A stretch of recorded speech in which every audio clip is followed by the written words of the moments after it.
we have to be able to categorize. We have to be able to say, okay, where are you coming from? And this is the position that it seems to be coming from. The belief in the necessity of grace is either there or notice he just says the belief in the necessity of grace. That sounds so pious. Don't you believe in the necessity of grace? Don't you? You see how you can make the person sound so heretical if you just say things like that? Don't you believe in the necessity of grace? Yes, I believe in the necessity of grace. I just happen to think the gospel's gracious. Don't you?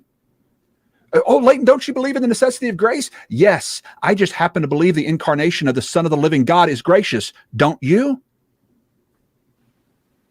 But Leighton, don't you believe in the necessity of grace? Yes, I just happen to believe inspiring holy apostles to write the scriptures so that we can understand who our God is gracious. Don't you? But Leighton, we just have to believe in the necessity of grace. Don't you believe in the necessity of grace, Leighton? Yeah, I just happen to believe that sending the Holy Spirit down like fire to bring conviction to the world is gracious. Don't you? Do you see what I'm trying to say? I know I'm passionate about this, people, but listen.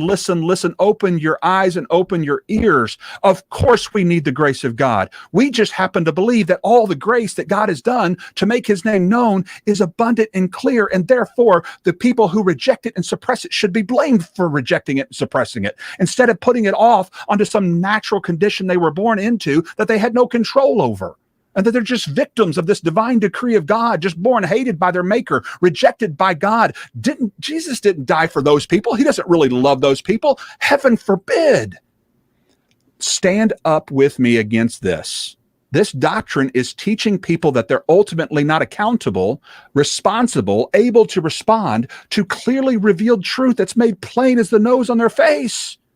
And yes, it's gracious. Every bit of God's work is gracious. Therefore, when you paint us as saying we don't believe in the necessity of grace, you can see why I get passionate about that. You can see why I get a little defensive about that, because I happen to believe all the means God does to make himself known is abundantly gracious and sufficient.